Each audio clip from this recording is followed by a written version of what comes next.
A very good evening to all brothers and sisters in the Dhamma. Today is 11 November 2025. It's a Tuesday class, so we'll be continuing our sharing from this book, the wonderful Dhamma Lotus Sutra. As usual, we will gather and have our physical puja. Namo 本师释迦牟尼佛。南无本师释迦牟尼佛，南无本师释迦牟尼佛，南无观世音菩萨，南无观世音菩萨，南无观世音菩萨，南无阿弥陀佛，南无阿弥陀佛，南无阿弥陀佛，南无弥勒佛。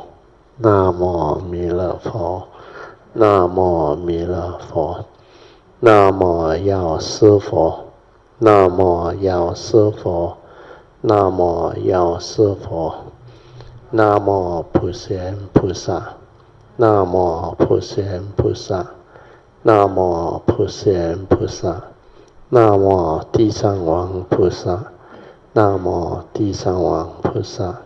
南无地藏王菩萨，南无佛菩萨，南无佛菩萨，南无佛菩萨。阿拉汉萨玛萨姆多巴嘎瓦，布当巴嘎วันตัง阿比瓦迪米。สวากาโตภะคะวะตาธัมโมธัมมังนัมมัสสามิสุปฏิปันโนภะคะวะโตสาวกสังโฆสังฆังนามามินะโมตัสสะภะคะวะโตอะระหะโตสัมมาสัมพุทธัสสะนะโมตัสสะภะคะวะโตอะระหะโตสัมมาสัมพุทธัสสะนะโมตัสสะภะคะวะโตอะระหะโตสัมมาสัมพุทธัสสะพุทธังสรณังกัจฉามิธัมมังสรณังกัจฉามิสังฆังสรณังกัจฉามิดุติยัมปิพุทธังสรณังกัจฉามิดุติยัมปิธัมมังสรณังกัจฉามิดุติยัมปิสังฆังสรณังกัจฉามิตติยัมปิพุทธังสรณังกัจฉามิตติยัมปิธัมมังสรณังกัจฉามิตติยัมปิสังฆังสรณังกัจฉามิปานาติปาตาเวรมณีสิกขาปะทังสมาธิยามิอาดินาดานาเวรมณีสิกขาปะทังสมาธิยามิกาเมสุมิจฉาจาระเวรมณีสิกขาปะทังสมาธิยามิมุสาวาทาเวรมณีสิกขาปะทังสมาธิยามิสุราเมรยามัจจาปมาดัฏฐานะเวรมณีสิกขาปะทังสมาธิยามิกันดาสารปฏิเทนะดิเปนะตามะดังสีนะติโลกาดิปังสัมบุดังปูจายามิตโมโนดังกันดาสัมบารยุเตนะตุเปนะหังสุกังหินะปูจายเยปูจานิยังตังปูจาปะจานามุตตมังวันนากันดากุโนเปตัง Etang kusuma santatin pujayami munindasa Siri paga sarorohe pujemi bedang kusumena nena Namatena cha hotu mokhang Pupang milayati yata idang me Kayo tata yati vinasa bhavang Adivase tuno bante Paniyang parikapitang Anukampang upadaya Patigan hatu mutamang Adivase tuno bante Parika pitang Anukampang upadaya Patigan hatu mutamang Adivase tuno bante Bojanang parika pitang Anukampang upadaya Patigan hatu mutamang. We are now chant the Puja aspiration based on our understanding of the significance of all these Puja offerings. Significance of offering of light. May this offering of light to the Buddha brings forth the causes and conditions to illuminate our mind and help arise and neither clarity and understanding to dispel all darkness or ignorance therein. Significance of offering of water. May this offering of pure, clear, cool water lead us to the pure, clear Dhamma that cools and doses off the fires of all defilements within our mind. Significance of offering of incense. May our morality, virtue, and understanding shine forth far and wide, just like the fragrance of this incense, which we are offering to the Blessed One, who is perfect in wisdom and virtue. Significance of offering of fruits. May this offering of fruits remind us of the Dana Parami of generosity and the fruit of our karma, so that we will diligently strive on with heedfulness to attain the path and fruition soon as possible. Significance of offering of flowers. May this constant offering of flowers to the Blessed One strengthen our faith and constantly remind us of the impermanence of this body, so that we will diligently and sincerely strive on to cultivate Sila, Samadhi, and Panya, leading to ultimate liberation, the born-free Nibbana. Making of overall aspiration. By the power of all these merits born of these offerings, may our spiritual faculties of Sada, Virya, Sati, Samadhi, and Panya be further strengthened until they become balas or power, sharing and transfer merits to all beings. May these merits be shared and transferred to all beings without exception, especially to those who have the condition and affinity to receive them. Sadhu, sadhu, sadhu. Okay, let us pay respect to Puja. Bedang pujemi.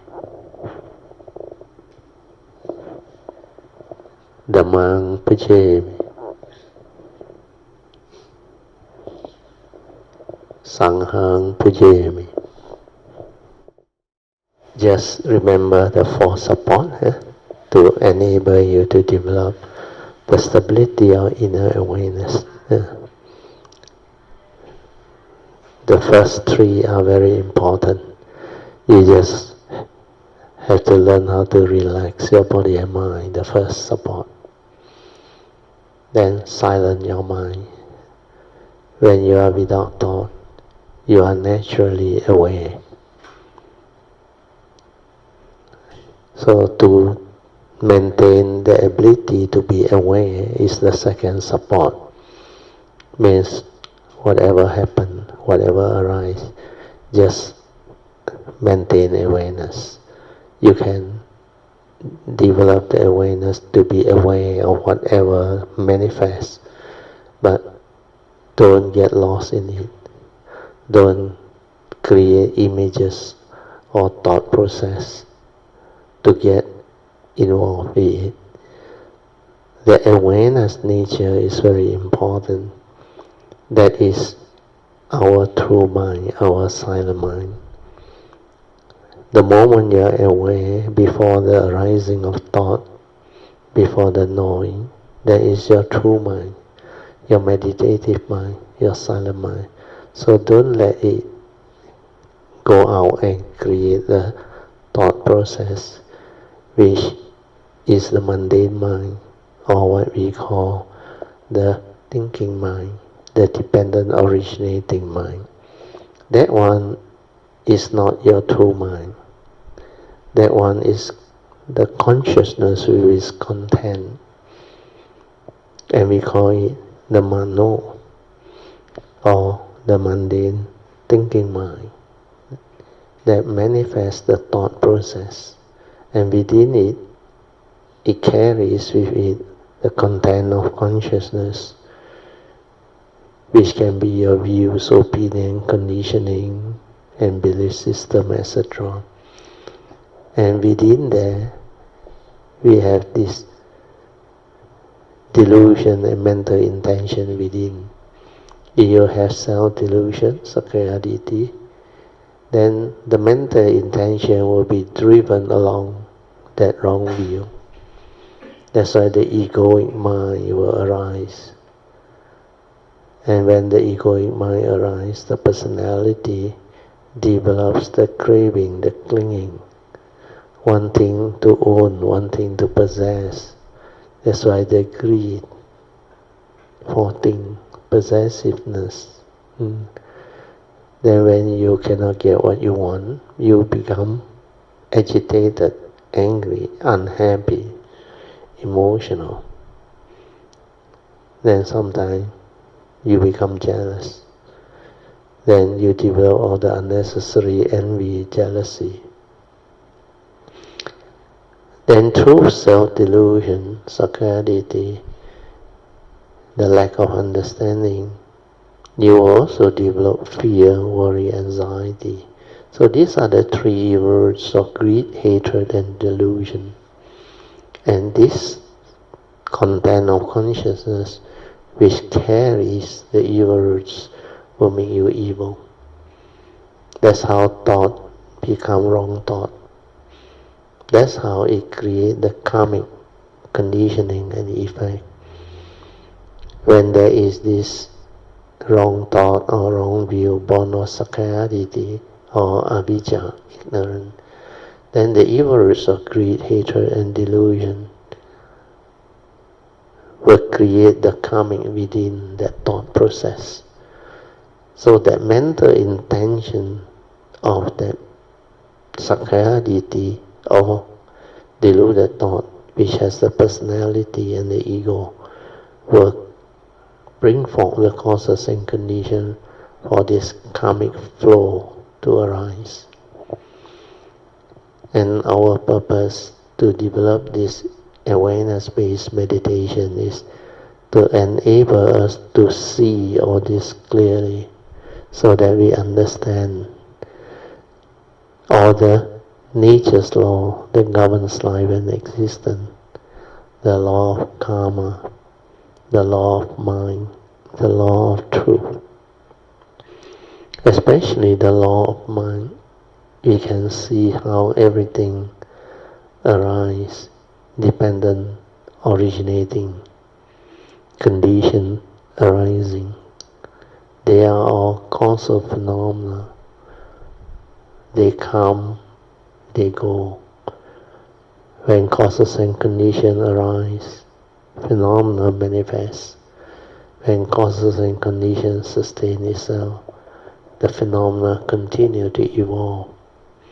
Then when causes and conditions cease to be, the phenomena too will cease to be. May it physical phenomena, mental phenomena, or nature's phenomena. You can only know them through the thought process, the mind.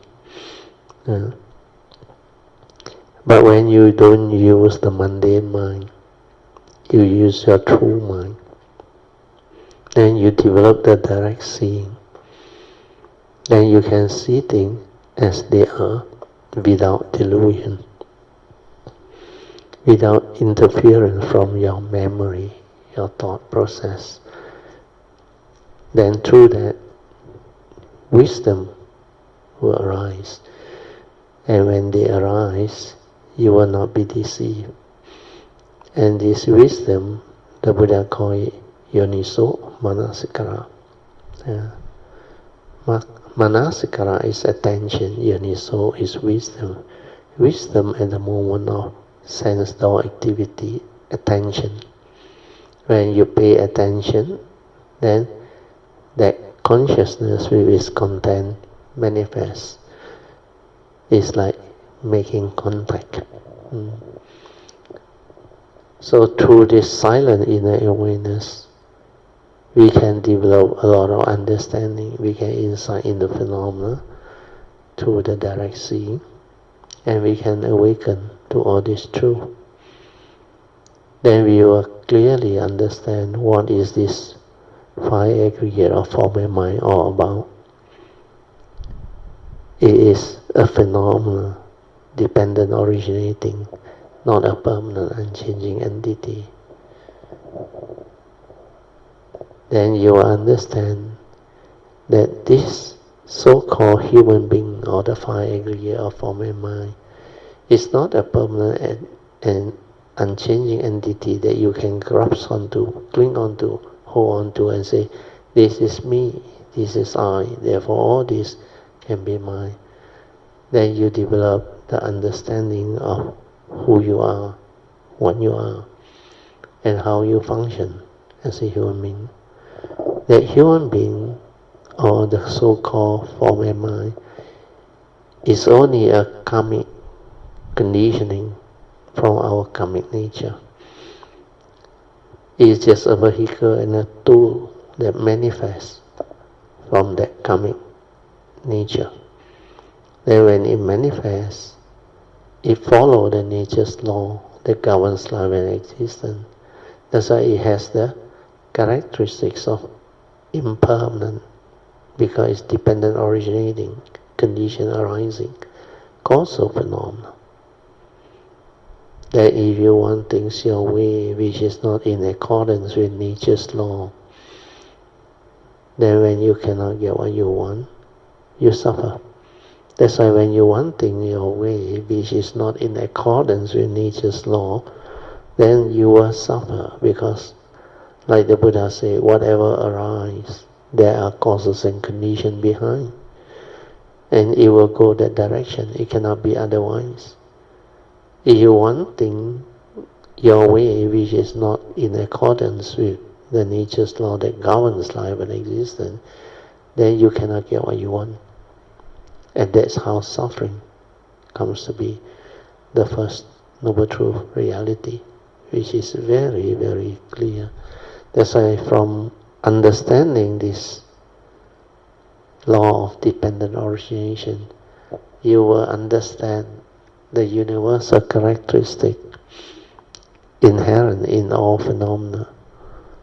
Is impermanent characteristic, is suffering characteristic, and because it's impermanent, it's not a permanent unchanging entity. That's why he know you, he know me. They call it non-self. It means, it doesn't mean nothing, nothingness. There are things, there are form and mind, living being, but it's not a permanent unchanging entity. That's why he know you, he know me. This is just a karmically conditioned form and mind for us to arise, and is connected to our karmic nature. And when we manifest as a form and mind, as a living being, we have to follow nature's law within the conditioned world. That's why this form of mind is subject to the law of karma, is subject to all the nature's law that governs its existence and manifestation. So when we understand all this, then we know we cannot simply do things. We have to abide by this law of karma. That's how the teaching manifests. If we understand that this law of karma is the one that governs all of life and existence, then we must take care of our karma. That's why under the listing of the 4 qualities of an enlightened disciple of the Buddha, the salutation to the Sangha where we chant, the first 4 qualities, Supatipanno Bhagavato Sāvaka Sangho, means of good conduct, of right conduct, and of wise conduct. And the last one, of dutiful conduct. You have to do your duty. Otherwise you will entangle yourself in life. That's how you break the karmic law. So when you do your duty, means you have the understanding of the nature's law that governs life and existence. Means you cannot simply do things that violate this duty. So of right duty is the noble disciple of the Buddha. Of right duty means they have very good, dutiful conduct. They conduct themselves very well. They have good conduct, upright conduct. Then they are very wise. Their conduct has virtue, wise conduct. Then they do their duty very well, dutiful conduct. So all this can be understood through awareness-based meditation. That's why this meditation is very important. Okay, now I will let you meditate on your own. So remember the 4 support: relax, maintain awareness, stabilize the awareness is the 3rd one. Then the 4th one is, when you have done the first 3 very well, then you can move on to the 4th support, which is trust, T-R-U-S-T. Trust your nature to develop the meditative movement. You just silence everything and stay at the heart area, where by then your awareness within is already stable. So when you can stabilize that awareness and rest at the heart area, then on its own it will detect all the whatever phenomena that manifests from there. It can be a heartbeat or any vibration that is around there. Then when you silence your mind, it will locate by itself. Then when you have the stability of understanding, this awareness becomes very stable. Then it will stay there. And it will detect on its own. When it detects any of this vibration, heartbeat or movement, you just stay there. The awareness and the vibration of phenomena as one. Just allow it to move. Then this one, being the nature itself, which is already wise and intelligent, it will move on its own. It will activate whatever it needs to activate and move. But the 4th support, most people who do the sainthood way, you need not go into it. Yeah.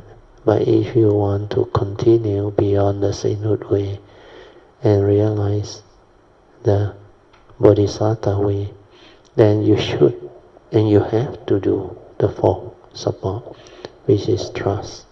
Okay, with this I will set the alarm so that you can continue with your meditation. 30 minutes.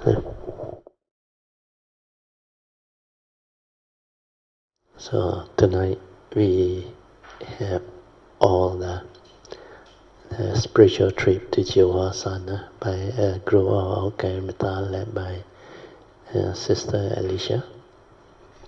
They are back, and they already told me a lot of them have very good reporting going to share of what they gone through and how they develop the understanding and benefit. So later, I think we will get to hear from them. I saw most of them are here, except Manyan not here. I realized the rest are all here. Okay. Anyway, we will continue first. Invocation to the Devas. In this universe, in the entirety, let the Devas and deities come here. Let them hear the good teachings of the King of Sages, which gives heaven and release Nibbana. This is the time to listen to the teaching. This is the time to listen to the teaching. This is the time to listen to the teaching. Samanta Chakawa Lesu Atra Gachan Tu Devata Saddhammang Muniyajasa Sunantu Sakamokadang Dhamma Sharing kalau ayang badanta. Dhamma Sharing kalau ayang badanta. Dhamma Sharing kalau ayang badanta. Namo tassa bhagavato arahato samma sambuddhassa. Namo tassa bhagavato arahato samma sambuddhassa. Namo tassa bhagavato arahato samma sambuddhassa. Iti peso bhagava arahang samma sambuddho Vijacarana sampanno sugato lokavidu anuttaro purisadam masarati satta deva manusanang buddho bhagavati swakato bhagavata dhammo Sanditiko akaliko ehipasiko opanayiko pacatang veditabo vinohiti supatipanno bhagavato sāvaka sangho Ujupatipanno bhagavato sāvaka sangho Yaya patipanno bhagavato sāvaka sangho Samici patipanno bhagavato sāvaka sangho Yadidang cattari purisa yukani Atta purisa pugala esa bhagavato sāvaka huneyo pahuneyo keneyo anjali karaneyo anuttarang punyang ketang lokasati sadhu Sadhu, sadhu. Okay, now we'll continue from where we stopped. The next part of the sutta, describing in verse the analogy of giving a great cut to each child impartially. Then we have describing in verse the analogy of the father rejoicing in seeing his children escape danger. Then the second part is describing in verse the analogy of the children requesting the cards. Then the third part is describing in verse the analogy of bestowing great cards to the children impartially. Number 4, describing in verse the analogy of the children's joy upon receiving the card. Okay, we move on to the sutta. The elder, which is the Buddha, Sakyamuni, seeing that his child or his children had made their way out of the burning house, which is the 3 rhyme, the sensual rhyme, the form rhyme, and the formless rhyme, or we call it the 31 plane of existence.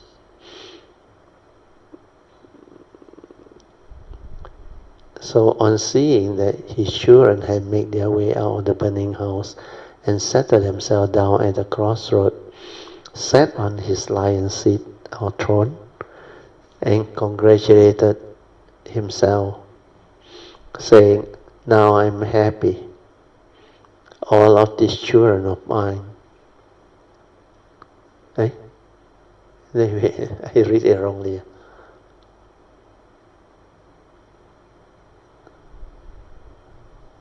How come the English is like that? Now I'm happy. Oh, another sentence already. Okay. All of these children were hard to bear and raise, foolish, immature, and lacking good sense. They enter this dangerous house, swarmed with noxious creature, fearful, Chi and me. A great fire broke out and raged on all sides. So this one is referring to living beings. Actually, most living beings without the Dhamma understanding, they are really foolish. And this word is correct.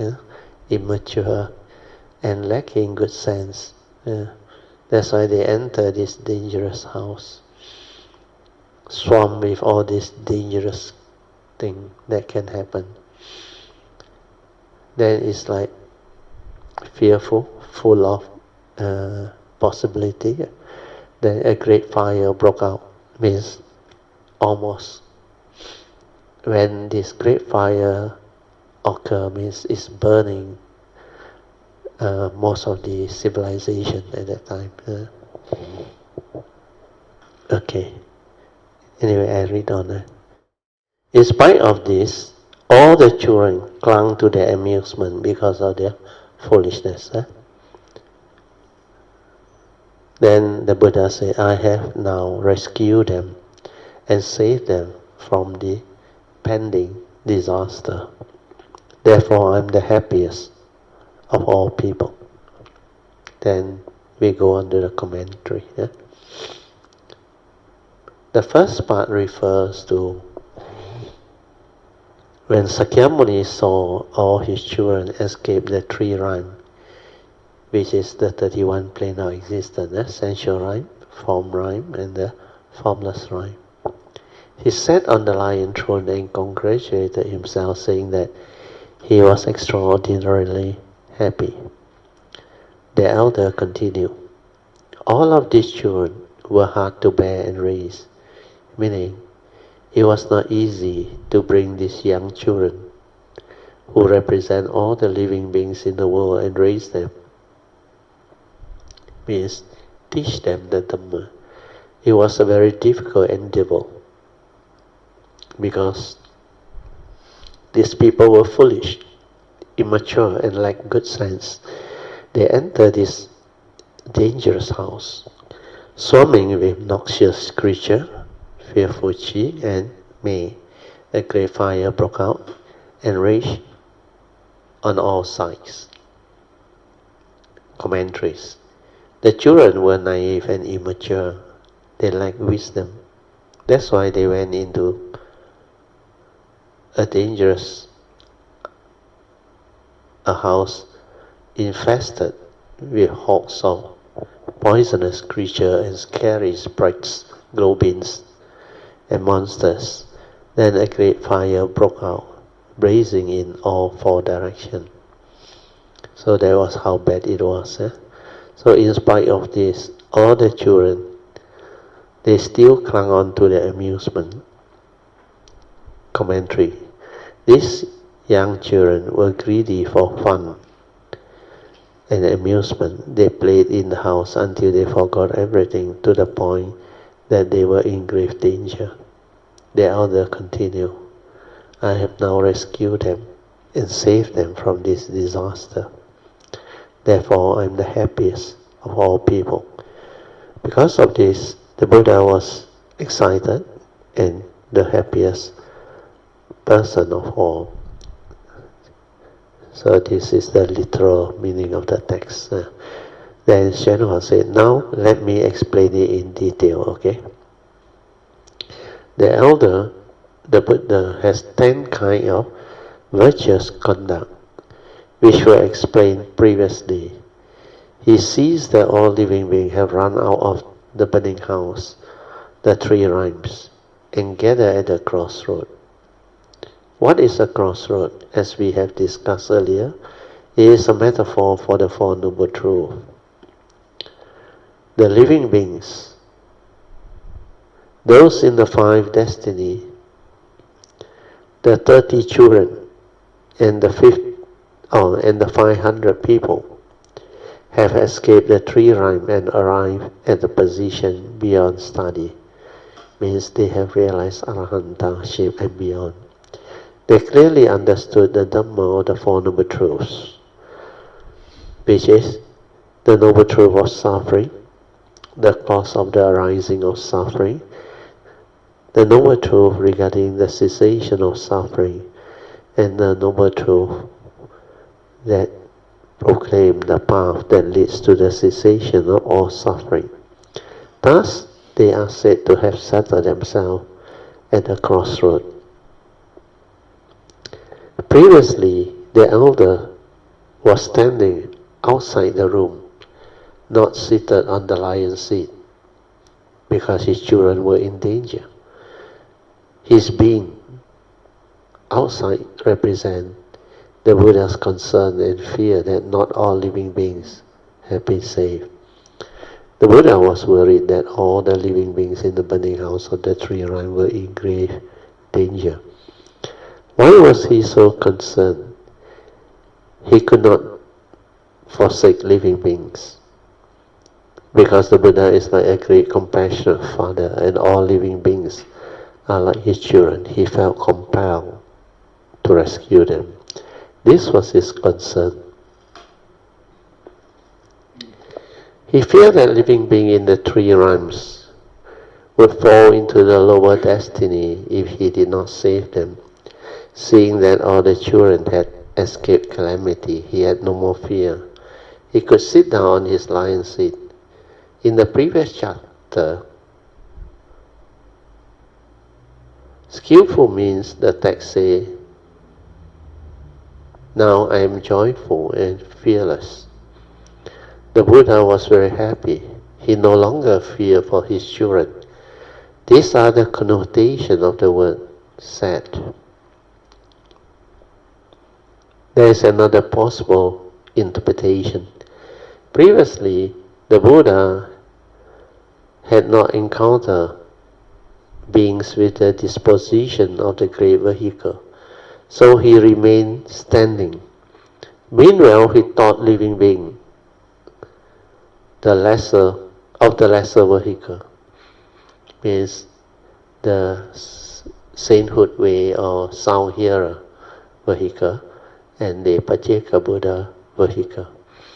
Having finished his work in that regard, the Buddha prepared to rescue living beings of the great vehicle, which is represented by his sitting down on his lion throne. Why did he congratulate himself? He had encountered the right condition, living beings whom he could take across. Since they were going to be saved, he congratulated himself, expressing how exceptionally joyful he was. Why? Some living beings were ready for the great vehicle. That's why here he used the word some, not all. Not all can actually have the condition to go the supreme vehicle way. So that's why here is mentioned some. Then this is the paragraph or part of the sutta where the Buddha actually have managed to use his skillful means to take across all those that he managed to take across. Then he is ready to teach them the supreme vehicle teaching. So nevertheless, whoever who have the affinity and the condition and want to go this way, they are welcome by all means. That's why this sutta came about. All of these children were hard to bear and raise. To give birth to sons and daughters and bring them out is pretty difficult, isn't it? This is the analogy to the Buddha teaching and transforming living being. To teach and transform a living being is not easy. Let's not discuss how difficult it is for the Buddha to teach and transform living beings. Think about this. We are studying the Buddha Dhamma here, and I lecture the sutta to you every day so that you can understand and receive the nourishment of the Buddha Dhamma. Do you think this is easy? This work is by no means easy. In the beginning, you did not understand any Buddha Dhamma at all. Soon it will have been a year that I have been raising you in the Dhamma. You now understand some Dhamma to some degree. Even so, you continue to waver between faith and doubt. Sometimes doubt arises, while at other times you give rise to faith. So how difficult it is. Why did the Buddha describe the living being he was teaching and transforming as hard to bear and raise? What is meant by to bear? During the time of the 20,000 kotis of the Buddha mentioned previously, Sakyamuni Buddha had already started teaching the Supreme Vehicle teachings to living beings. This is represented by the word to bear. The children have planted the seeds of their disposition for the Supreme Vehicle teaching during the time of the 20,000 kotis of Buddhas. And now the seed has sprouted. This is analogous to bringing children into the world. Wouldn't you say this is difficult? During the time of the 20,000 kotis of Buddha, much effort was expended on teaching and transforming this living being. You should not think that lecturing on the sutta and teaching the sutta or Dhamma is an easy thing to do. Let me tell you, you cannot afford to make any mistake in the sutta lecture. If you lecture on a sutta incorrectly, you could fall into the hells. You cannot be careless and just say whatever you like. If you teach the Dhamma incorrectly, you carry the burden of the cause and effect involved. This is very true. That's why don't be too eager to want to teach and share. But within your capacity, yes, no problem. But you have to be truthful to yourself. Whatever you don't know, you say you don't know. This is beyond me. Then no problem. But if you try to be too egoic, then you say things that is beyond what you can understand. Then that one has its coming reality or possibility. So when it comes to taking a living being across, becoming a bodhisattva, it's not easy. So here is explained 20,000 kotis of Buddhas. Means a lot of Sammasambuddha, they have completed their cultivation, perfection. Then they came, they have their sasana. Then God. But 20,000 counties of them, so many.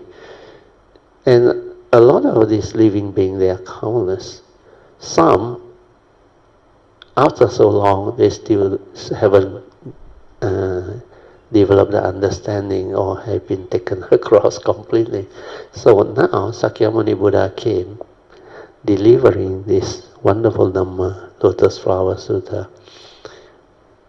A lot of these beings that have gone through all these teachings, they are ready. It's like the analogy that the Buddha gave just now. He finally managed to see them all out of the burning house at the crossroad, ready to receive this teaching. That's why there's a lot of joy. And he already knew that these are the ones that can develop the progress, understanding, and even the prediction. That's why under this sutta, a lot of those who were present at the assembly at that time, mostly his disciples, most of them, they got their prediction to be Sammasambuddha in the distant future. Especially the top 10 disciples and all the close disciples. They have established the causes and conditions. So this sutta is very unique. So now only we are going into the sutta proper. Earlier on it's just like going through the introduction, how the sutta come about and what happened and other things. Then now we are going into the sutta proper. So the first part that Hsuan tried to explain to the audience at that time was, he asked the question, you think it's easy to teach the sutta or the Dhamma to living beings? Because in the sutta, this particular wonderful Dhamma, Lotus Flower Sutta, the Buddha used the word, these children are hard to raise, are hard to bear and raise. So these words were very true. Because to teach the Dhamma to living being is not an easy task.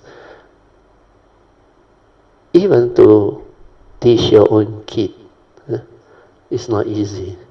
Then that school teacher that teach the child or the children in their class, it's also not easy. A lot of teachers, I think, they also had a lot of problem with trying to discipline the student or making the student behave, develop the understanding and all those things. But when you teach a good class, of course it can be joyful and happy. Because I happen to be most of the time in a good class. So our teacher find it very easy to teach. Certain years, especially in lower six, I remember, that time not enough teacher. So for about 2 terms, first and second term, the last time ours is not semester. And third term only we got a temporary teacher from India come and teach. And as she teach, I think she is still an undergraduate. But anyway, they hire her for about 1 month or so. Then some of our classmates, they read them on their own, they study. Then they realized this temporary teacher actually teach wrongly. Wow. So there was some issue. But no matter how, Form 6 we got 3 classes, A, B, and C. I was put into C because C was all the math students who want to study engineering. A and B class are for those who want to study medicine, to become doctors and all those things. And that one supposed to be my old school's good student. They are all there. Because my school is good at biology, medicine. They teach that subject very well. So we were put into C class. Of course, C class got other school that don't have Form 6 joiners like Ket Hoa, all those things. So we are like, how you say, not so close, like not love. So priority, the main, we got 2 teachers only teach Form 6. So A class, B class, they take 1 each. Then we all C class, for 2 terms don't have teacher, but we still very happy, like nothing happened. Then we study on our own. Then when the test come, the exam come, they were so surprised. The class that don't have the teacher score the subject and did so much better than A class and B class. Then for the first time, our school head, he is the head of chemistry. He teach chemistry, Professor Menon, they call him Menon. Dr. Menon or Professor Menon, I forgot it. So he decided for the first time in his life, he every time take A class on. He said this year, because of our performance, he said, okay, I give A and B class to the new teacher from MU, just graduate not long. He said he takes C class. So he took our class. Because he was so surprised that this student without teacher did better than the student he teach and that Aoyang, that graduate from MU. Both are good teachers, but somehow we managed to do better. What happened was, as he started to teach, he realized our class was so easy to teach. Normally the teacher worry about whether you can understand or not, whether you can progress or not, whether you can pass the exam or do well in the exam or not. And I was the class monitor. I went and see him. I said, we call him Prof. Menon, I remember. I said, can we talk? I said, there is some message that the class want me to pass on to you. He said, come. So he thought, got something interesting. Instead, I told him, I said, from our research, we realized you cannot finish the syllabus. He every year cannot finish, because his concern was there are some students very slow, cannot catch up. So he take his own sweet time to teach. But every time near exam area, still one chunk not finished yet. So I went and talked to him. I said, can we have extra class? He looked at us. He said, your class is the first one to ask for extra class. Normally the teacher asks the student to come on. They said, no problem. I said, then after that, all the past year question, upper 6 at time, one term before the exam, the main exam, we already almost finished all. But there are a few very tough questions cannot answer. All the PLA they also cannot get it right. Then they go and pass the question to me, and I went and see him.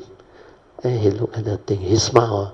Oh, you all did all the past year. He said, okay. He said, you leave this question here, come back in 2 days' time. He said, I will give you the answer.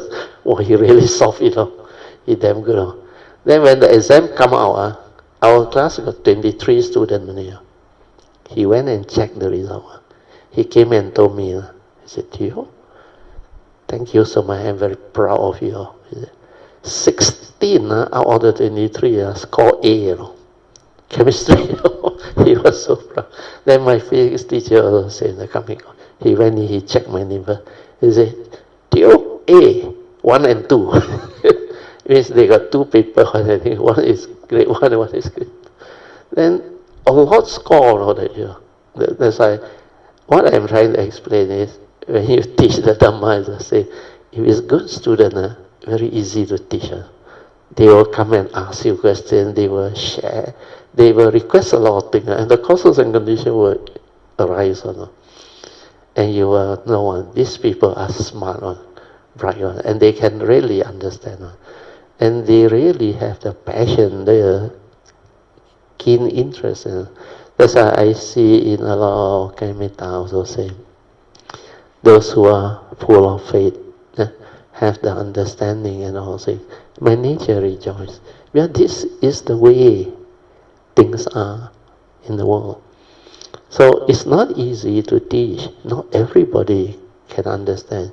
But there are those that have good roots and affinity and the interest, the passion.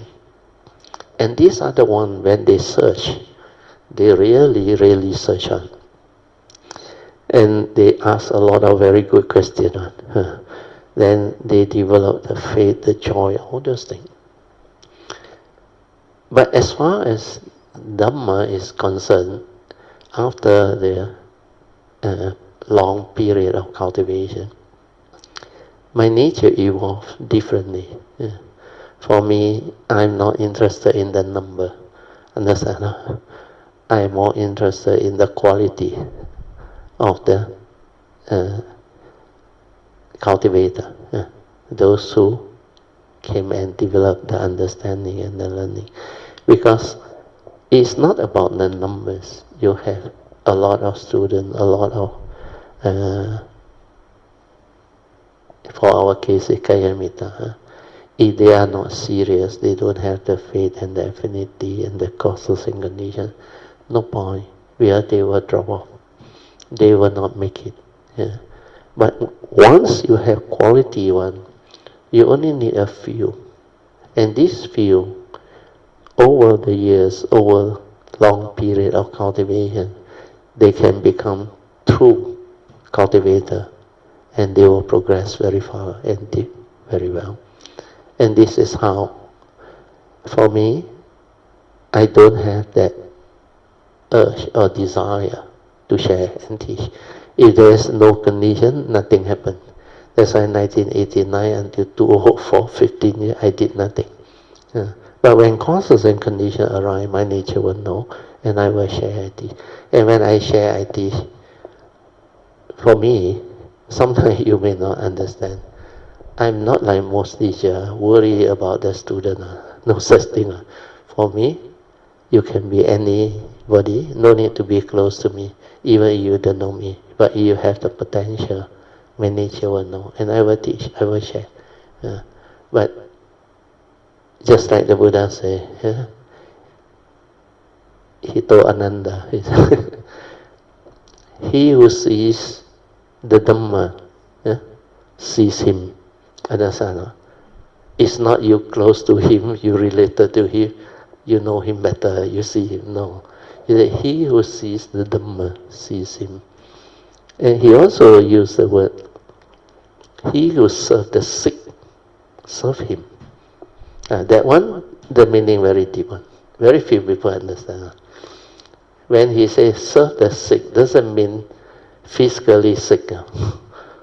Or not the usual meaning of sickness. Means the living being got problem. That's why he want to take them all across. Means all these are really sick people. That's how have a lot of problem wrong with you. Don't have the belief and all those things. Did a lot of nonsense and all those things. But he need to serve them. He need to take them across. That's why during the early years when he cultivated, then he used this word, he who served the sick, serve him.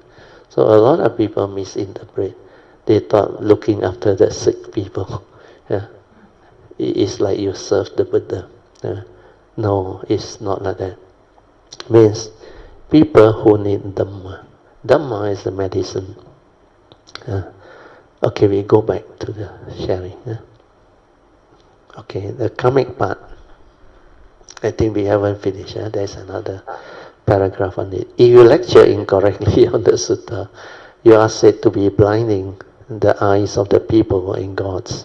If you do not lecture clearly, you will mislead them, putting them on the wrong track. People may start out intending to become Buddhas, but after listening to your lecture, they end up in the hell. Now, not only that, people who wind up in the hell might drag you there as well. Once they get there, King Yama will ask them, "What have you come here for? Why are you here?" And they might answer, "I listened to the sutta and was told that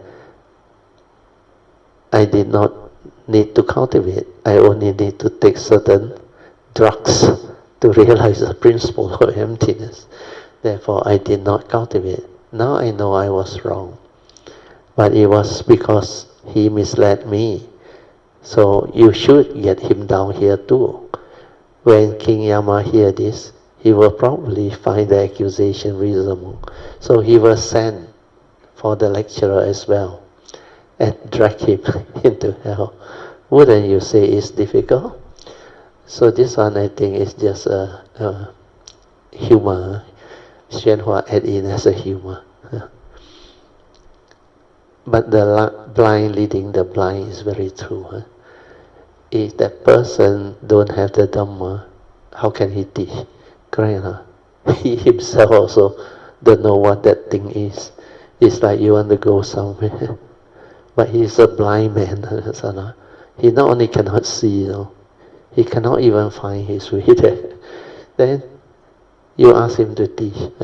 So we say the blind leading the blind, you will not end up in the right destination. Okay, we read on.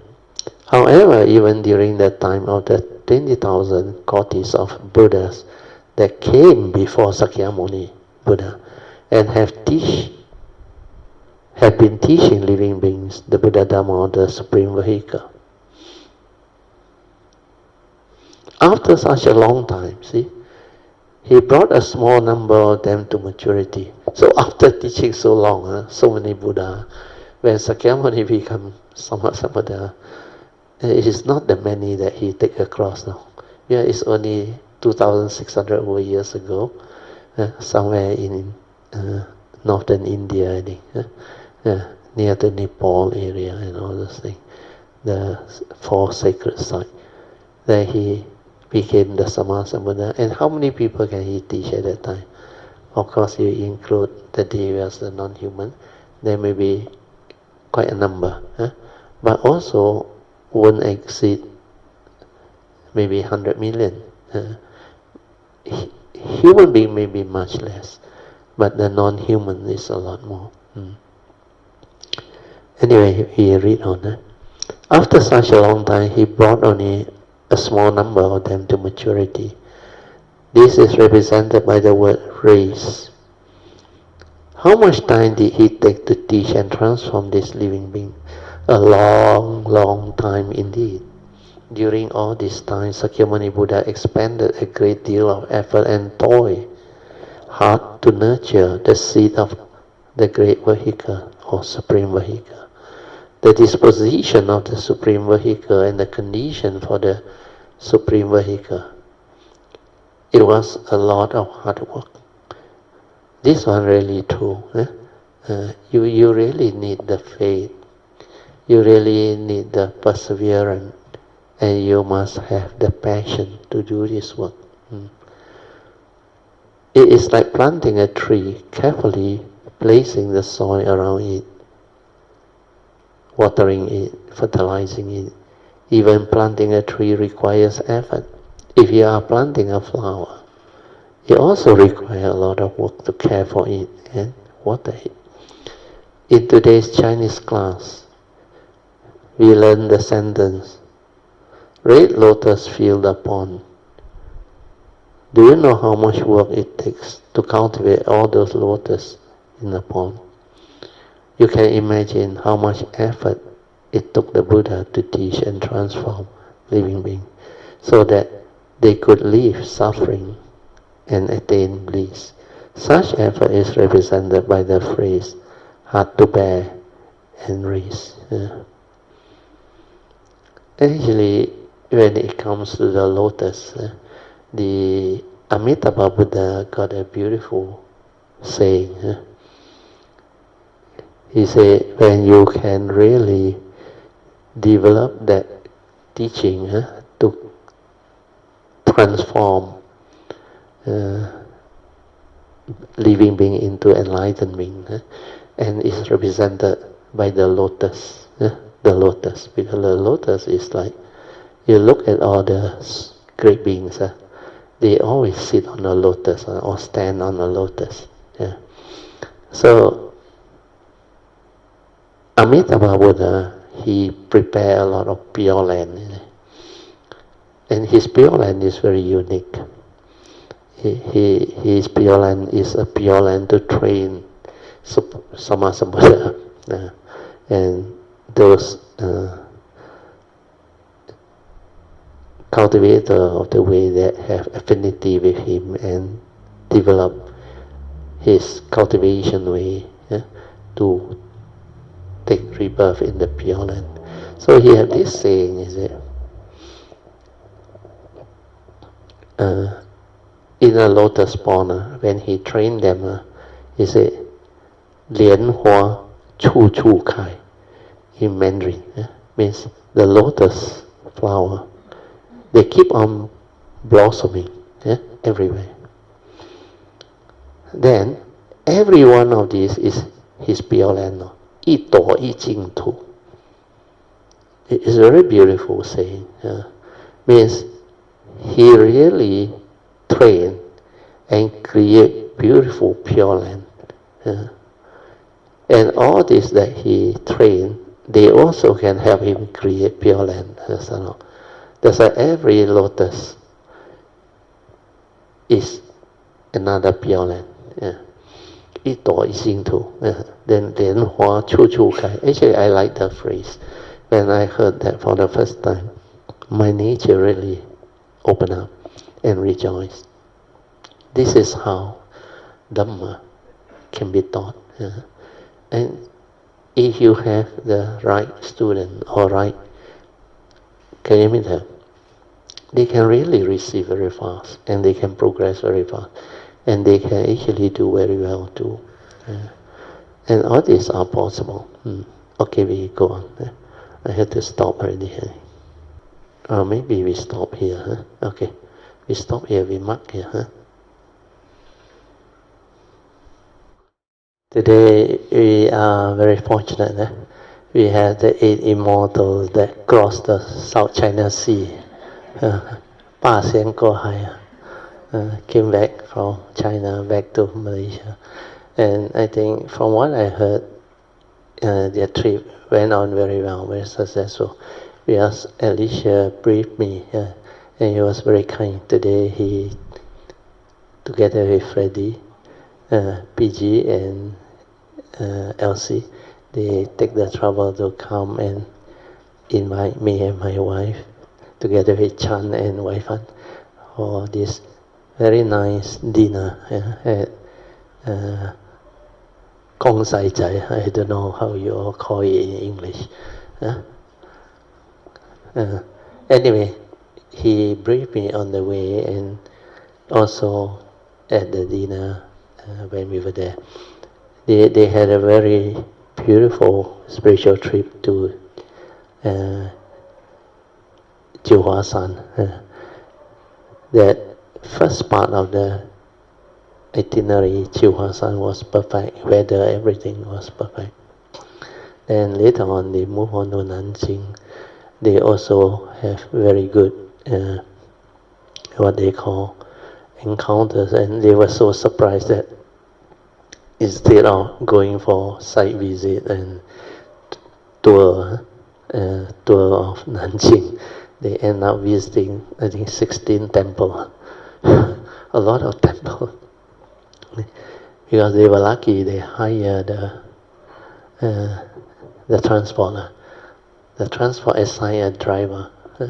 And this driver seems to know what they like. So took them to all the temples. And some were very beautiful and very ancient, and a lot of good energy and all those things. Anyway, without wasting any much time, we would like to commence the sharing. Yeah. Good evening, Brother Teoh, Mrs. Teoh, and all Kalamitas. Firstly, I would like to thank Sister Alicia. And I understand it was Sister Polian who raised the request. The request to go on this trip. And Sister Alicia who does the planning. And Brother Song was actually our unofficial tour guide. And Sister Engbi and Sister Manyen also help out with whatever is necessary with ticketing and all, like the expenses and all that. Manyuan there, you don't worry, Bang Nagara. We go Switzerland also, we depended on her. Like Brother Teoh said, it was an exceptional spiritual trip. You know me, I know nothing much about this trip. Some more you banana on. I really don't understand. Even though Sister Alicia posted all the things earlier, I will read, and then conveniently will forgot almost everything. It's like I take each day at a time. They will say, we are going to Tian Thai today. Okay, we are going there. You know, it's that sort of thing for me. But it was actually quite a challenging experience. Let me tell you what I know about our, Tijang Wang Pusa. Like I told them in the trip, I initially have this fear of Tijang Wang Pusa. Being English educated and not knowing much about Mahayana, to me, Tijang Wang Pusa represents the other side of what we normally know as sacred beings, because we always associate him with the all the funeral things and all, you know. So that already naturally raised a fear in me for many, many years. I'm so sorry. I seek for forgiveness. You know. So as I come to Brother Teoh's class and with the help of people like Alicia, that raised my interest in knowing about Tijang Wang Pusa. So when the causes and conditions arise, I accepted to go and pay my respects. That was my aspiration for quite some time. So when it arose, of course, I took this opportunity to go, and luckily things fall into place. My niece just came back 4 days before we were flying out. So it's like I'm from Penang, I have to rush all the way back to KL, clean my house, get ready, pack everything, and then just go off just in time. Arriving there, it was quite cold, but I just accepted, Brother Teoh. Going up, the first 2 days was so challenging for me, Brother Teoh. By the second day, my leg was like kaput already, like my left leg, my right leg, both gone. But I take it as the challenges are there for me to overcome. Develop the faith and all develop the faith. So I tell myself, just do it, just do it. Going up is a challenge, but coming down was really bad for me, Brother. It was like one step at a time. Coming down because the steps were so narrow and so steep. My even though we had the faith, Brother, the fear was real. Okay. you look at the steep slope and then your heart was, okay, 1. Yeah. Every time I go down, I count 1, 2, 3, 4, 5. I have no choice, Brother Teo, that is in it also to focus, you know. Yeah. Even though I have the awareness, but the fear is very real. Yeah, so yeah. it's like every day I climb up the stairs, coming down, I did not tell to others. Yeah. But Brother Teo, going to all these temples, Brother Teo, it is really, Yeah. it is really something. Something, Yeah, yes. I'm really very thankful. Yeah. Especially when you kneel down to bow. Yeah. Brother Teo, the energy is Very strong. very strong. strong. In some temples, it's so strong that Your body shake. your body shakes.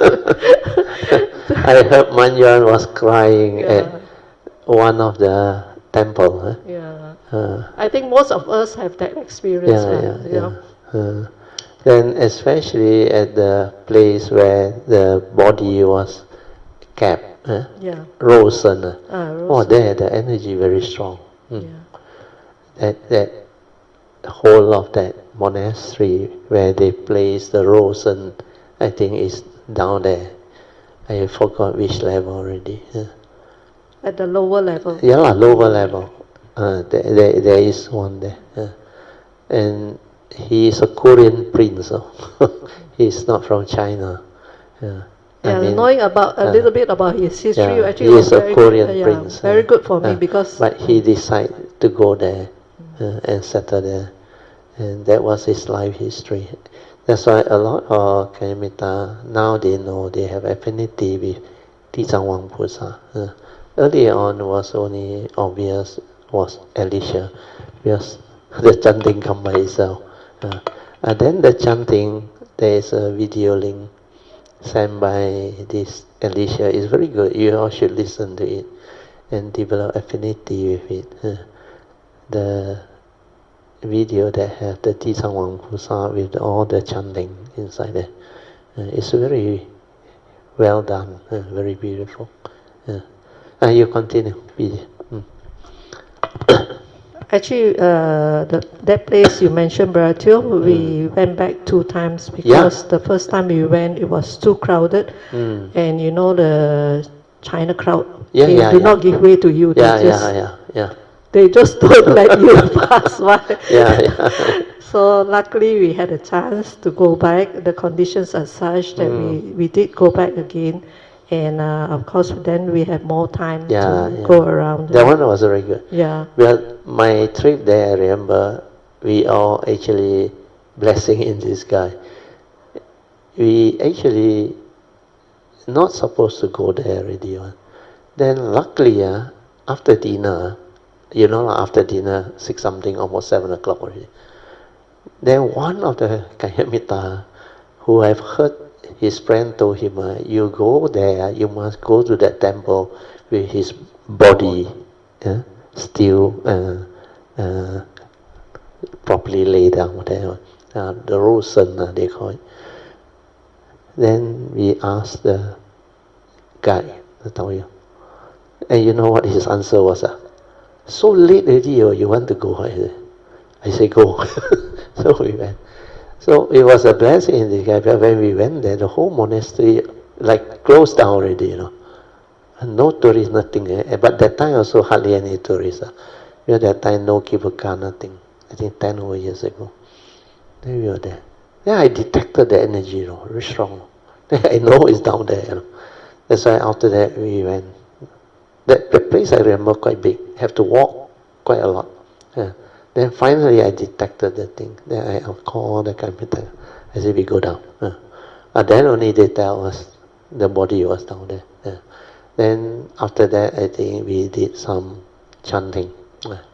Then we together pay respect and do all those things. That's why that place is unique, very unique.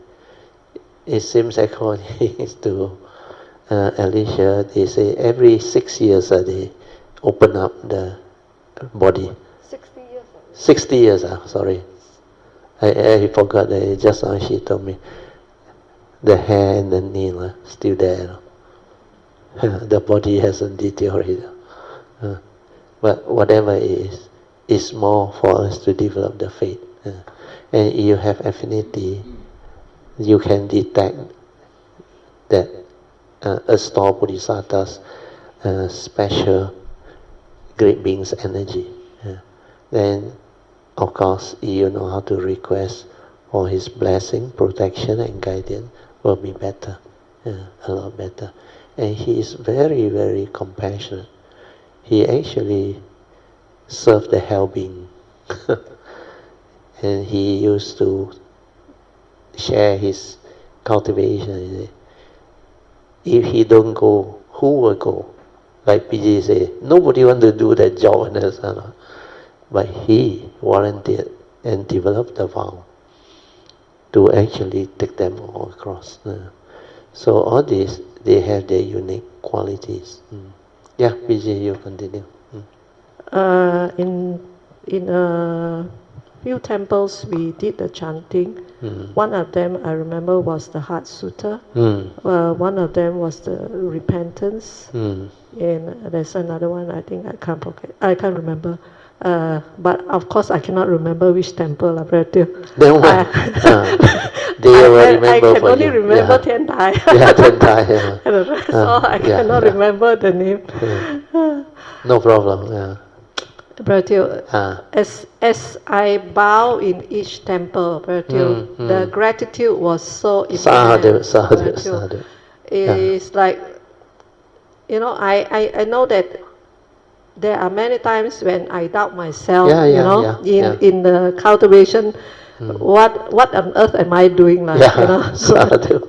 But each time when I have the opportunity to visit such place, the faith arises again, I keep reminding myself, if you don't do it in this lifetime, when on earth are you will going to miss the window. As always reminded us, this is the golden window. Golden window.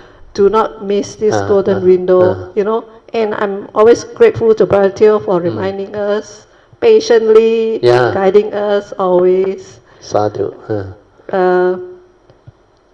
The faith is such that when at the temple, the mind will somehow silence itself. Regardless of all. He will know what to do. He will draw and he will detect on her. With all the, in a lot of temples, almost all the temples that we went to. I think it's maybe the, other than the chanting itself, maybe like you say, the great beings' nature they are all there. They are all there. Otherwise, and a lot of cultivator who has been there before, you can also detect their energy. Because their nature's energy is everywhere actually, in the midst of life and existence. And they are ever radiating for the cultivator all the way. That's why when you develop the faith, and what they call very strong sincerity, then like you say, you determine with the faith and the sincerity, then you pay your respect. During that time, a lot of things will happen. Then all this, like I say, meant to be will be. When you are there, you will know why you have to be there. Because these are the places and the nature's beings' energy that has affinity with you all. That's why my nature also rejoiced. Because before you all, when I already told you all, this trip will help you all. There must be causes and conditions, otherwise you all cannot come together and go. And I was told you all have a very nice bus also, 21-seater for only 8 of you. So it was good, because you had enough space for luggage and everything. And Alicia told me, everybody occupied 2 seats. It's like first class. Ticket, and the fare was reasonable. Then I was told also the food was very good. You all met a lot of this cheap and good food, especially in Nanjing. So all this like meant to be. Then weather also very conducive. Then the trip all went on well. Okay, you continue, PG. Going to these temples, Bradil, is not only Tichang Wang Pusat, its nature that is very strong. Kuan Yin Pusat also, Bradil, very strong. Kuan Yin one is actually everywhere. You can detect it almost in any of the temple where they have the statue that they pay respect to. And some of these Kuan Yin temple, they are very well built, very well built. And most of them are incorporated in the overall monastery. Yeah, you continue. And also, especially those where you have the three great Buddhas, the main shrine. Correct. And we were so fortunate. I think the second that day before we left, 2 days before we left, that was the what called Kuan Yin Tan. Kuan Yin birthday. We went to one of the temples, and we're just in time when they were doing the chanting. That one quite often happens. Our spiritual tree always happens. In one of the temples, I was, how to say, as usual I will somehow go and pay my respects to Wensu Pusa. Sadhu. And we have gone over to the other parts of the temple, but somehow I thought, please let me go back. Pay my respects. You will know what to do. I was so drawn to it, drawn to it. I think no need to explain why we do that, I think all of us have our affinity. With these scrapings. With this scraping. And you will know what to do.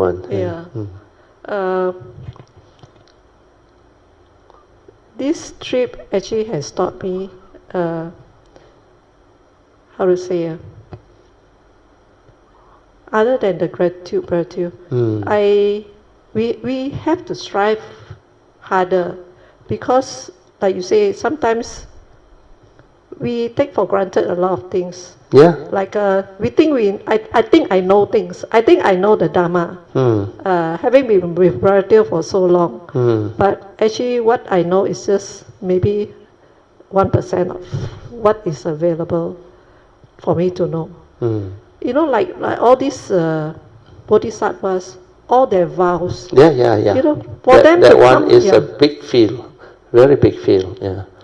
You need a while of cultivation before all this can settle down and become clear to you. And this spiritual truth is the beginning for you all to have more understanding of all this, of what is possible and what can manifest. Because the 8 of you are very beautiful men to be, and each and every one of you have a lot of good encounters and realization too. That's why Alicia say, make sure get all of you to share, so that we can learn from each other, and you can give faith to others too. Very true. Yes. Other than their vows, imagine the aeons of cultivation that we go through, and like what we know just in this lifetime, is so little. And it's obvious that I have not made enough effort. And not only that, you look at the way all this manifests. You see, in China alone, of course, China has the bulk of all this, been the civilization that happened, and how Mahayana started from Bodhidharma, then it come down, then it spread to Japan, Korea, and all this. So most of it is in China. But even in China, all these great beings, when they come as real form and mind manifestation, that segmented life, the recorded, I should say, history of their existence already good enough to show proof that they are really cultivators that manifest as a form of mind and develop all this, and how over the years it has become what it is. You look at Putosan, you look at Meisan, you look at Juhua-san, and the other one is Uthai-san. Uthai-san more significant because they built the whole of the Uthai-san, east, west, north, south, and center. And all this, if you have the affinity and the nature within to detect them, you can sense this great beings, and even until today is still there, very powerful. And those who went to India, the sacred site, Sakyamuni Buddha's nature also, you can detect them. And a lot of people have good encounter at the place where he became enlightened. They call it that one with the stupa, or what you call it? Bodhgaya. Bodhgaya, yes, Bodhgaya. So a lot of this, they are around. Even in the early years when I went to Thailand too, then when I was in Myanmar too, the Shiragon, the peg floor, wow, the energy was very strong. Then Laos, I was there. The Jack Buddha, the green, I think green, they call it what? The energy very strong. Then there is also the smaller version of the Shadagon, the stupa in Laos. I think Vientiane there. The energy there very strong. And the whole town got that type of special vibration and energy. You do retreat there very good. I used to tell the Kayamita that follow me that time, I said, you can organize there, will be good. And all this are way place or sacred site that have all this history behind. And what I'm trying to share with you is, over the eons and eons and eons, they have manifestation everywhere, understand? And their nature are everywhere. And all these are inconceivable in the sense that you cannot use your mundane thinking to comprehend such profound thing. That's why PG was right. He just like starting to touch this whole thing, which is very good. Because I remember after 1989, even before 1989, I went to a few places, but not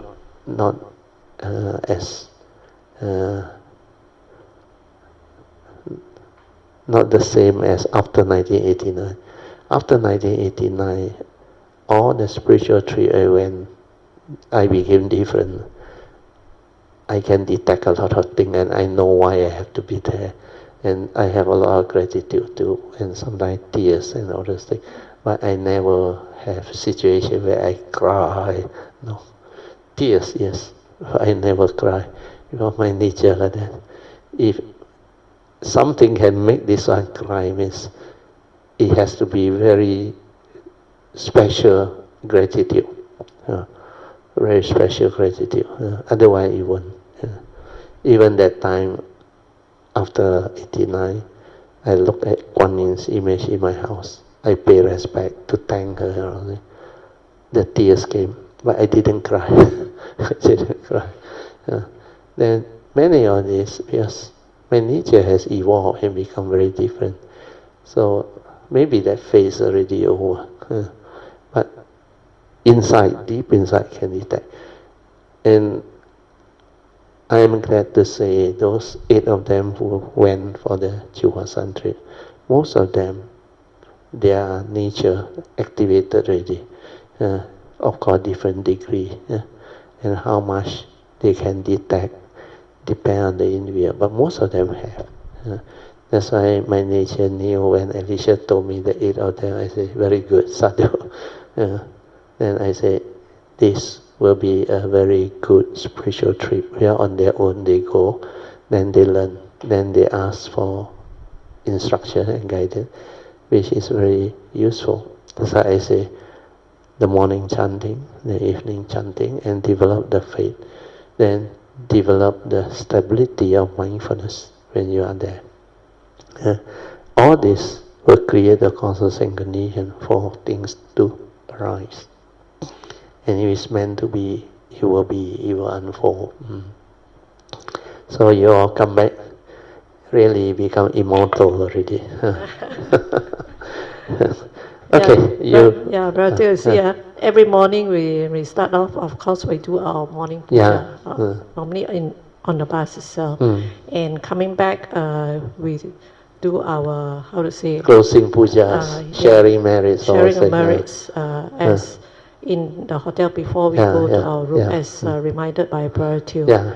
I think that is a very good practice for all of us, especially on spiritual trips. In one of the temples, when I was paying respect to Guan Yin Pusa, that one so strong, brother. I kneel down, brother, start to shake. Until I can detect the thing coming. Then I start to cry. Then I was, please lah, don't do it here. Not in public like that. But the hand mudra cannot. You will just cry. Let it out. Never mind. Don't worry. I did manage to control it, brother. Okay. Then when we go down, when we went to another part of the, I think it was the same temple, that one is specifically for Guan Yin Pusa. And then they say, let's do a chanting here. Sadhu. They chant, sing, the whole thing come out. Straight away, pop, kneel down. Then the mudra, everything arise. Wow, that one, totally cannot stop it. Meant to be. That's why they will request one. And somebody would request and chant. It's actually up there conditioning you all to do it. And a lot of the spiritual trip, when we were in China also, we did that, the chanting. There was one temple, we're not supposed to go there. Then I saw, then I asked, I said, why not we change our itinerary, we go there? He said, they haven't opened up actually. They're just about to complete, but haven't complete. So we asked for permission, they let us in. Then there were 2 stupa there. We chanted the Sing Ching and the Great Compassionate Mantra. Then you know what happened? The nun up there, they heard the chanting. They came down, they were surprised. They asked, where are you all from? Then after that, they invite us up and show us the whole thing, including all the big statue, and also like they in the Qingdao trip mentioned, he allowed us to perform one wholesomeness, make an offering, and we agree and we make offering for 1 year. And there were a lot of very beautiful things. And that temple very big. It seems it was built by the what is his name? That monk, very old monk, almost 100 years old already. Forgot already. But he is very famous. So all the temple, the statue he built was very good. That's why all these causes and conditions will arise and manifest. Then you all will know what to do. Then things you're not supposed to see, the condition will arrive for you to go and see. Like the Liu Chuan, one of the place, the monk who was in charge there saw us so sincere. Then he said, we also make some offering, not much, but he said, since you all have come, why not you go to the back? It seems at the back is the real one. Is this what they call? They call it what? The memorial area where he got all his thing all there. Liu Zhu. They kept the thing there. So we managed to go in, and there was a stupa with his relic there. So we get to perform all those things. That's why when you have faith and you let nature unfold, accord and flow, things will just manifest. Their trip also same. A lot of things happen. Okay, PG, continue. Brother, in Nanjing itself, we went to this place. I cannot remember already. It's a very popular place where you can see in YouTube and all that. Part of it is a dome with like the durian skin. I don't know what you call that place. Yeah. Brother, it is a place that if you are in Nanjing, must you should visit. Yeah. Like you say, the energy there is very strong. The minute we enter the door, we start to feel already. So once you go into that place itself where you have the sleeping Buddha, the lying down position, wow, and then when you go further down, I remember we went down like six story, there where you have the relics. Is actually in two different places. Oh, okay. This one is the relics. Oh, that one, brother. How to describe, brother? You let Alicia describe. Must let people. It's she will be for some time. Yes. Let her do another round. Don't worry. Let her take another let her do another round. Okay. She got a lot of things to say. Brother, that one, wow, I tell you. Sadhu. Really, the relics itself is so different, right? The energy itself. You will know one. How I was telling them, how I wish I could sit here for another half hour. But because we have limited time, we have to leave. And it's just like the Xi'an Pai Ma Si. I didn't know that pagoda was the relic of Sakyamuni Buddha down there, and very well concealed and done up on. Well, later on, I saw the documentary only, I knew. So that was the place where this Tang San Zhang went over to India and got the relics and the scripture back, and they built the temple in memory of him and all those things. So when I was there, I told you, I was at the bus outside, I really sensed the energy very strong inside. I don't know what that thing is. But I asked the Taoyu, he said, you don't know, this is a famous Pai Ma Si. Pai Ma Si. He said he will go and buy the ticket, ask us to wait. I said, okay. I actually very eager to go there already. Before they even do the briefing, I just asked him what time to meet back here. He said, half an hour's time. I said, so short. So I went there. Actually, I straight away followed the direction of the energy underneath the stupa. There was an old monk, I think must be the abbot, chanting. He was facing the wall. But when I walked there, I was very mindful. He can sense me. As he was knocking they call mu yi, the big dum, boom, boom, boom, whatever. Like the morning chanting at Sanpao Si, the big fellow. He was very mindful, and he turned, and he looked at me, from far, smiled. And when I passed by him to pay respect to that Rupang with the image and the relic down there, he smiled. Then I paid my respect. Then I wanted to sit. Now I know if I sit there, I will miss the bus already. The Taoyu won't find me. Then I just say, okay, 3 minutes. I just sat for 3 minutes. He sensed it. And when I pay my respect again, about to leave, he turned and looked at me again and smiled. And that smile, you know what, he rejoiced. And I also sent my, what they call, energy back to him, rejoice and thank him. Whatever affinity, my nature also rejoiced. Then I left. That's why PG, before they went in, they would know already. But for me, it's outside, at the bus there. And Uthai San also on the bus, 20 kilometers away, I detected the energy there. The whole Uthai San was full of that type of energy. That's why after that, I told the whole Kayamita in the bus, I said, you're silent your mind and don't talk. Just silent. And try to develop the ability to detect and answer. But that time they were very new. Those were my first batch, I think. But this trip we went was very good. The recent, was it beginning of the year or last year? The Uthai-san one, last year. It was very good. And a lot of things happened too. Yeah, you better wrap it up. Yeah, like Brother says, just mentioned, actually it's very true. Every time we go to these type of places, we should just silent. Don't talk so much unnecessarily, because that's when we will develop a deeper mind state.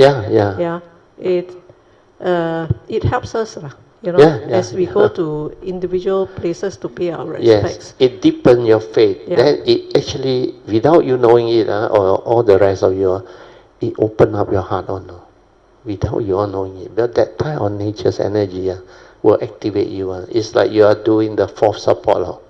That thing just, because that nature's energy normally for you all is actually very strong, or sometimes too strong. But don't worry, relax into it and let it do.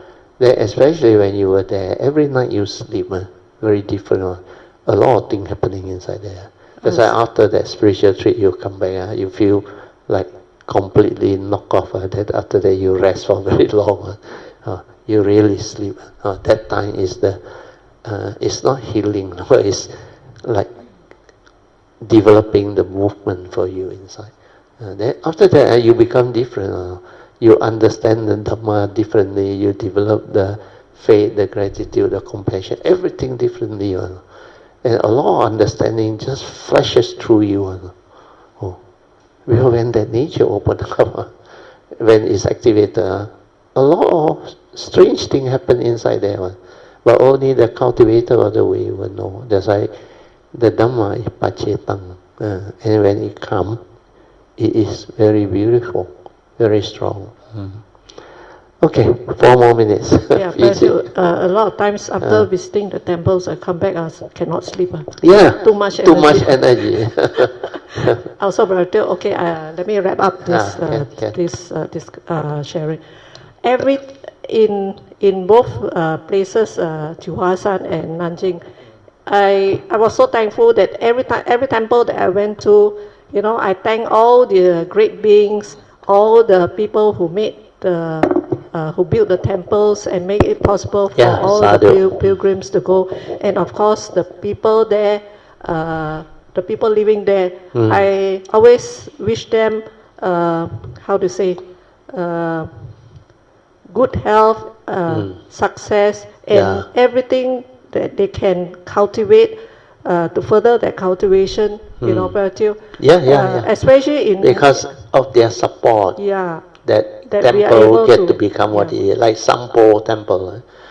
Because of the support of a lot of people, especially the villagers in the early days, they get to build it up. Otherwise, the causes and condition will not be there.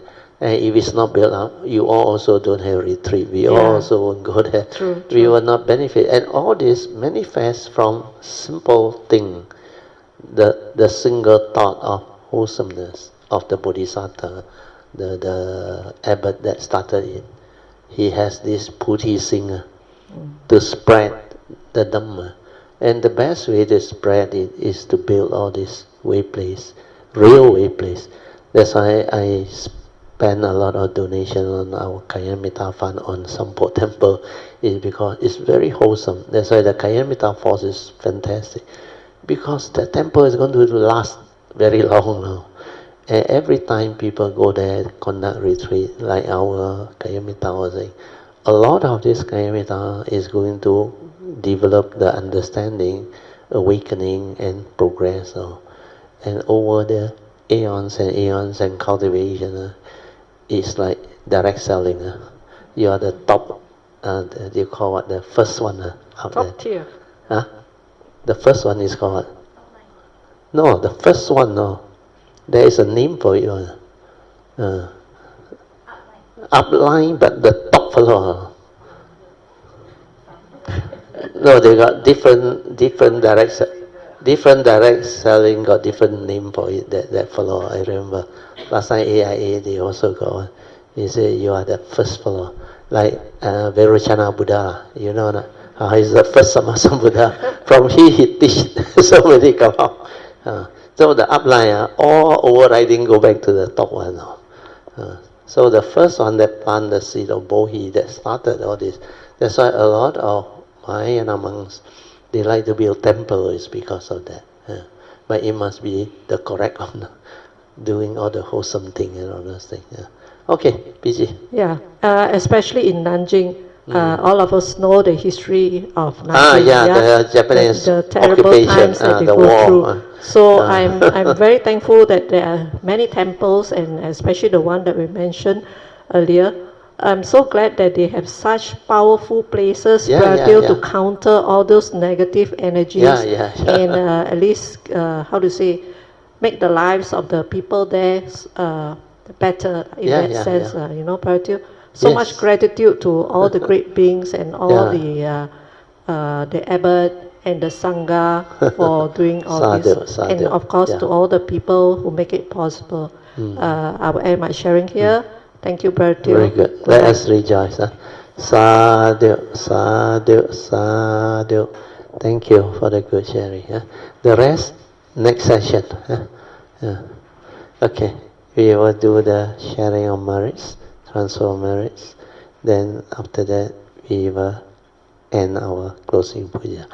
Akka satta cha bhumata deva naga mahindika punyang tang anumoditva cirang rakantu loka sasana ittavata camehi sampadan punya sampadan sabbe deva anumodantu sabbasampati siddhya idang me nyatinang hotu sukita hontu nyatayo idang me nyatinang hotu Sukita hontu nyatayo idang me nyatinang hotu sukita hontu nyatayo devo vasatu kalena sasa sampati hetu cha to bhavatu loko cha raja bhavatu dhammi imina punyang kamena mame bala samagamo Satang samagamo hotu yawa nivana patiya sadhu sadhu sadhu. Okay, you all can now mindfully pay respect to Lord Buddha, Kuan Yin Bodhisattva and all the worthy ones. Then we end. Then maybe for next Thursday class, for those who wants to continue the sharing, you all can join the online, or you want to come physically also you can, so that you all have more time to share. Maybe I will cut short the Dhamma sharing to only half an hour. Then the rest of the time you all can use for your sharing. There's 7 more to go. Sadhu, sadhu, sadhu. Okay.